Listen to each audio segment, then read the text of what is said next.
नमस्कार, जोहार। सबसे पहले सुनते हैं सुर्खियां। आज मंत्री परिषद की बैठक में 39 प्रस्ताव पर लगी मुहर। कोविड-19 को लेकर सरकारी प्रावधानों का सख्ती से पालन अनिवार्य, उल्लंघन करने वालों पर होगी कार्रवाई। झारखंड के नए राज्य चिन्ह को झारखंड मंत्री परिषद ने दी स्वीकृति। 15 अगस्त को नया राज्य चिन्ह होगा जारी। कृषि विभाग की ऑनलाइन कार्यशाला में बोले कृषि मंत्री बादल पत्रलेख, किसानों को आत्मनिर्भर बनाना लक्ष्य। आप झारखंड टीवी का डिजिटल रेडियो सुन रहे हैं। इसे आप फेसबुक, यूट्यूब, ट्विटर और इंस्टाग्राम पर भी सुन सकते हैं। ये रेडियो पर उपलब्ध नहीं है, लेकिन आप अपने कमेंट हमें भेज सकते हैं। इस बार सावन के महीने में प्रतिदिन लगभग लाखों शिव भक्त देवघर स्थित बाबा वैद्यनाथ मंदिर के गर्भगृह से प्रातः श्रृंगार पूजा एवं शाम को शास्त्रीय विधि से पूजा एवं भव्य आरती का ऑनलाइन दर्शन कर रहे हैं। देवघर स्थित बाबा मंदिर में प्रातः 4:45 से 5:30 बजे तक श्रृंगार पूजन हुआ, जबकि शाम 7:30 से 8:30 तक संध्याकालीन पूजन एवं आरती का आयोजन हुआ, जिसका प्रसारण झारखंड टीवी के app, web portal, YouTube, Facebook, Twitter पर किया गया। आज सुबह बाबा मंदिर का ऑनलाइन दर्शन 8,20,000 लोगों ने किया, जबकि संध्या आरती के समय करीब 9,30,000 लोगों ने दर्शन किया। और अब खबरें विस्तार से। झारखंड मंत्री परिषद की आज बैठक बुलाई गई थी, जिसमें 39 प्रस्तावों पर मुहर लगी। सबसे महत्वपूर्ण निर्णय झारखंड का नया राज्य चिन्ह जारी करने का लिया गया, जो 15 अगस्त को जारी होगा। झारखंड के राज्य चिन्ह में पलाश के फूल, हाथी और झारखंडी कला संस्कृति की झलक दिखेगी। साथ ही झारखंड में कोविड-19 के बढ़ते संक्रमण को लेकर भी बैठक में आज अध्यादेश 2020 को मंजूरी दी गई, जिसमें झारखंड में मास्क लगाना अब अनिवार्य हो गया है। नियम का उल्लंघन करने पर 2 साल की सजा और 1 लाख का जुर्माना लगाया जाएगा। आज मंत्री परिषद की बैठक में शिक्षा जगत से जुड़े कई अहम निर्णय लिए गए, जिसमें झारखंड राज्य अंतर्गत सीबीएसई जैक टॉपर्स को 1 लाख रुपए दिए जाएंगे, जिससे मेधावी छात्रों का मनोबल बढ़ेगा और मदरसा शिक्षक शिक्षकेतर कर्मियों के बकाया भुगतान को भी स्वीकृति दी गई। कैबिनेट की बैठक में और भी कई महत्वपूर्ण निर्णय लिए गए। झारखंड राज्य योजना अंतर्गत शहीद ग्राम विकास योजना की अवधि विस्तार को भी स्वीकृति दी गई। झारखंड प्रौद्योगिकी विश्वविद्यालय में राज्य प्रौद्योगिक शिक्षा परिषद रांची का अस्तित्व एवं दायित्वों के साथ पूर्ण विलय की स्वीकृति दी गई। उच्च तकनीकी शिक्षा एवं कौशल विकास विभाग अंतर्गत विश्व बैंक संपोषित पॉलिटेक्निक शिक्षा सुदृढ़ीकरण परियोजना अंतर्गत संविदा के आधार पर नियुक्त शिक्षकों एवं शिक्षकेतर कर्मियों का वित्तीय वर्ष 18-19 एवं 19-20 की अवधि विस्तार की स्वीकृति दी गई। झारखंड राज्य के स्वास्थ्य चिकित्सा शिक्षा एवं परिवार कल्याण विभाग के अधीन कार्यरत चिकित्सकों, गैर शैक्षणिक एवं दंत चिकित्सक संवर्ग को गतिशील सुनिश्चित वृद्धि उन्नयन योजना को भी स्वीकृति दी गई। नोवेल कोरोना वायरस की विश्वव्यापी महामारी ने देश के अन्य राज्यों में लॉकडाउन के कारण फंसे झारखंड राज्य के लोगों की सहायता हेतु उन्हें डीबीटी के माध्यम से राशि उपलब्ध कराने की घटनोत्तर स्वीकृति दी गई।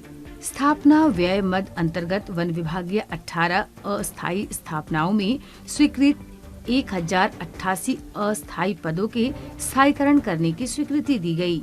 राज्य के 183 अराजकीय प्रस्वीकृति प्राप्त मदरसों के शिक्षक एवं शिक्षकेतर कर्मियों के अनुदान भुगतान की स्वीकृति दी गई।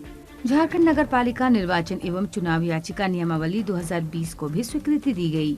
झारखंड नगर पालिका निर्वाचन प्रतिनिधि नियमावली 2017 को विलोपित करते हुए झारखंड नगर पालिका निर्वाचित जनप्रतिनिधि नियमावली 2020 के गठन की स्वीकृति दी गई।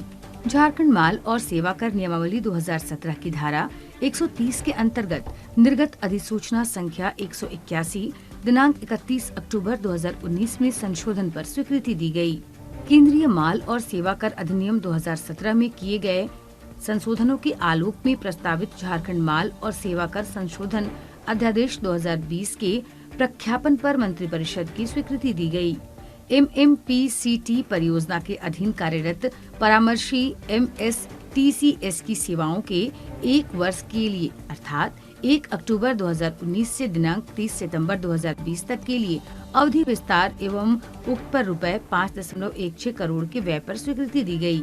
स्वास्थ्य चिकित्सा शिक्षा एवं परिवार कल्याण विभाग के अधीन रांची तंत्रिका मनोचिकित्सा एवं संबंध विज्ञान संस्थान शिक्षा संवर्ग प्रोन्नति एवं नियमावली 2020 के गठन को स्वीकृति दी गई। झारखंड राज्य में खाद्य सुरक्षा प्रशासन के सुदृढ़ीकरण हेतु FSS एक्ट 2006 एवं उसके अधीन विनिर्मित नियमावली 2011 के प्रावधानों के अधीन खाद्य सुरक्षा अपील अधिकरण की स्थापना एवं न्याय निर्णायक पदाधिकारी नामित करने की स्वीकृति दी गई। झारखंड मोटर वाहन कॉरपोरेशन अध्यादेश 2020 के प्रावधान को भी स्वीकृति दी गई। झारखंड संक्रामक रोग अध्यादेश 2020 को भी स्वीकृति दी गई। नोवेल कोरोना वायरस से जनित विषम परिस्थितियों के फलस्वरूप राज्य से बाहर यथा अंडमान निकोबार द्वीप समूह में फंसे प्रवासी श्रमिकों, छात्रों एवं अन्य व्यक्तियों को वायुयान से लिफ्टिंग कराने की घटनोत्तर स्वीकृति दी गई। वित्तीय वर्ष 2020-21 में विभिन्न श्रेणी के बिजली उपभोक्ताओं को सब्सिडी प्रदान करने हेतु बजट उपबंधित राशि 1000 करोड़ के विरुद्ध 1000 करोड़ झारखंड बिजली वितरण निगम लिमिटेड को विमुक्त करने की स्वीकृति दी गई। झारखंड मूल्य वर्धित कर नियमावली 2006 के कतिपय नियमों में संशोधन हेतु झारखंड मूल्य वर्धित कर संशोधन नियमावली 2020 पर मंत्रिपरिषद की स्वीकृति प्राप्त करने की स्वीकृति दी गई। और अब बात करेंगे कृषि जगत से जुड़ी हुई। रांची के नेपाल हाउस में आयोजित खरीफ कार्यशाला 2020 का आयोजन हुआ, जिसमें कृषि मंत्री बादल पत्रलेख ने वीडियो कॉन्फ्रेंसिंग के माध्यम से प्रत्येक जिले के कृषि पदाधिकारियों को संबोधित किया। उन्होंने कहा, वैश्विक महामारी के कारण राज्य में माइग्रेंट मजदूरों की अधिक संख्या में वापसी हुई है।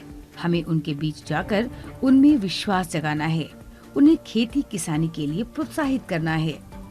15 अगस्त तक राज्य के सभी किसानों को पीएम किसान योजना से जोड़ा जाएगा।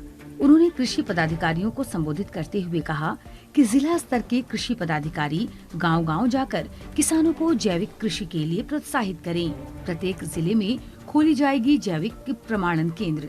साथ ही कहा कि विभाग द्वारा वार्षिक कैलेंडर का निर्माण किया जा रहा है, जिसमें कृषि कार्य हेतु तारीख निर्धारित होंगे। अगले वर्ष से प्रत्येक वर्ष 25 मई को बीज दिवस के रूप में मनाया जाएगा। इस खरीफ कार्यशाला का मुख्य उद्देश्य किसानों को भरपूर लाभ दिलाना है। साथ ही राज्य सरकार हेल्पलाइन नंबर भी बहुत जल्द जारी करेगा। पल पल बदलती खबरों के लिए सुनते रहिए झारखंड टीवी का डिजिटल रेडियो। नमस्कार।